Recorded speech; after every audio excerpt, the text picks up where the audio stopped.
آج ہم ایک بہت ہی اہم اور گہرے سوال پر بات کرنے جا رہے ہیں۔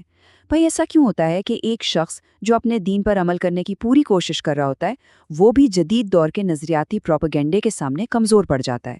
آئیے اس کی وجوہات کو ذرا گہرائی سے سمجھتے ہیں۔ یہ ایک ایسا سوال ہے جو ہم سب کے ذہنوں میں آتا ہے۔ ہم اکثر دیکھتے ہیں کہ کوئی شخص دین پر قائم ہوتا ہے، لیکن پھر کوئی نیا نظریہ، کوئی نئی سوچ یا کوئی کرشماتی شخصیت سامنے آتی ہے اور اس کا پورا زاویہ نگاہ ہی بدل جاتا ہے۔ آخر ایسا ہوتا کیوں ہے؟ آئیے اس کی اصل وجوہات کو کھوجتے ہیں۔ تو سب سے پہلے مسئلے کی جڑ تک پہنچتے ہیں۔ ماخذ کے مطابق 5 ایسی بڑی کمزوریاں ہیں جو کسی بھی شخص کے ایمان کی بنیادوں میں آپ کہہ لیں کہ دراڑیں ڈال سکتی ہیں۔ یہ وہ 5 نکات ہیں جن پر ہم ایک ایک کر کے بات کریں گے اور دیکھیں گے کہ کیسے کوئی بھی گمراہ کن بیانیہ، کوئی بھی پروپیگنڈا انہی کمزوریوں کا فائدہ اٹھا کر ہمارے یقین پر اثر انداز ہو سکتا ہے۔ پہلی اور شاید سب سے اہم وجہ ہے فکری کمزوری۔ اگر ایمان صرف جذباتی لگاؤ پر کھڑا ہو اور اس کے پیچھے گہرا علم اور سمجھ نہ ہو تو کوئی بھی نئی چمکدار دلیل اسے بڑی آسانی سے ہلا سکتی ہے۔ ایسے میں انسان کو اپنا پرانا راستہ فرسودہ لگنے لگتا ہے اور نیا راستہ زیادہ پرکشش نظر آتا ہے۔ دوسری وجہ ہے شخصیت پرستی، اور یہ تو بہت ہی عام ہے۔ ہم اکثر دین کو اللہ اور اس کے رسول صلی اللہ علیہ وسلم کے اصولوں کے بجائے کسی خاص شخصیت سے جوڑ دیتے ہیں۔ اب ہوتا یہ ہے کہ جب وہ شخصیت کوئی غلطی کرتی ہے یا ڈگمگاتی ہے تو ہمارا ایمان بھی ڈگمگا جاتا ہے۔ یاد رکھنے کی بات یہ ہے کہ معیار ہمیشہ اصول ہونے چاہیے، شخصیات نہیں۔ تیسرا نقطہ نفسیاتی خلا کا ہے۔ کچھ نظریاتی تحریکیں انسان کے اندر موجود احساس کمتری کا فائدہ اٹھاتی ہیں۔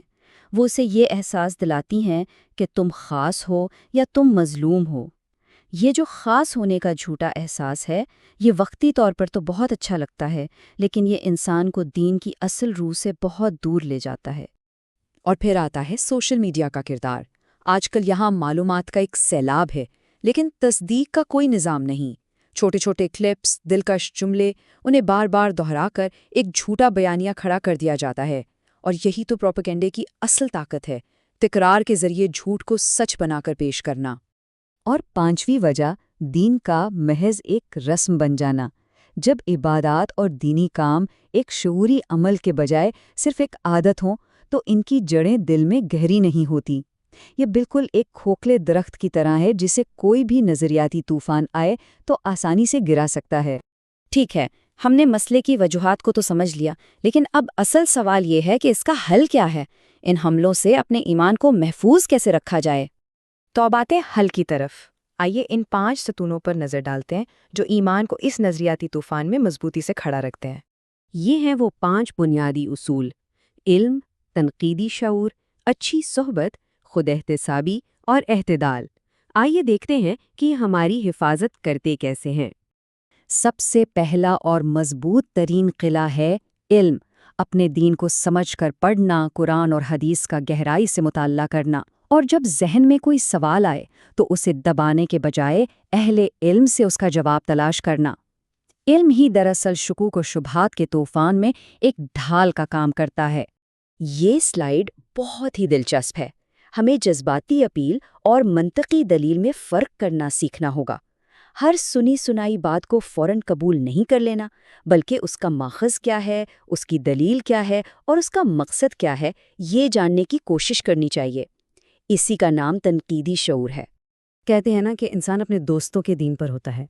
اچھی اور نیک صحبت انسان کے ایمان کو تازہ دم رکھتی ہے۔ جب ہمارے ارد گرد ایسے لوگ ہوں جو دین کو صحیح معنوں میں سمجھتے ہوں تو ہم خود بخود گمراہ کن نظریات سے محفوظ رہتے ہیں۔ چوتھا ستون ہے خود احتسابی، یعنی صرف باہر الزام لگانے کے بجائے اپنے اندر بھی جھانک کر دیکھنا۔ ہمیں خود سے پوچھنا چاہیے کہ ہمارا ایمان کمزور کیوں ہو رہا ہے؟ کیا یہ ہماری اپنی ہی کسی کمزوری کا نتیجہ تو نہیں؟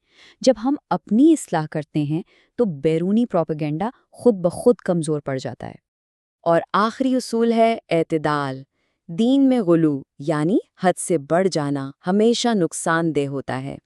جب ہم دین کے کسی ایک پہلو کو ہی سب کچھ سمجھ لیتے ہیں اور باقی پہلوؤں کو نظر انداز کر دیتے ہیں تو توازن بگڑ جاتا ہے۔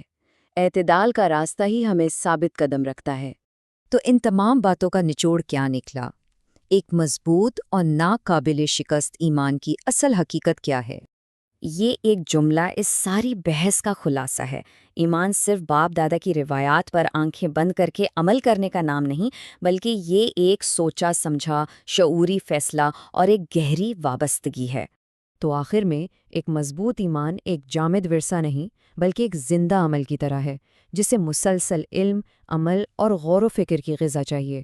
اس کی بنیاد دلیل اور شعور پر ہوتی ہے، اور یہی وجہ ہے کہ یہ پروپیگنڈے کے وقتی شور اور نظریاتی لہروں سے متاثر نہیں ہوتا۔ اور آخر میں یہ ایک سوال جو ہم سب کو اپنے آپ سے ضرور پوچھنا چاہیے، کیا ہمارا ایمان ایک شعوری فیصلہ ہے یا محض ایک روایت جسے ہم نسل در نسل نبھا رہے ہیں؟ اس سوال کا سچا جواب ہی ہمارے ایمان کی اصل مضبوطی کا تعین کرے گا۔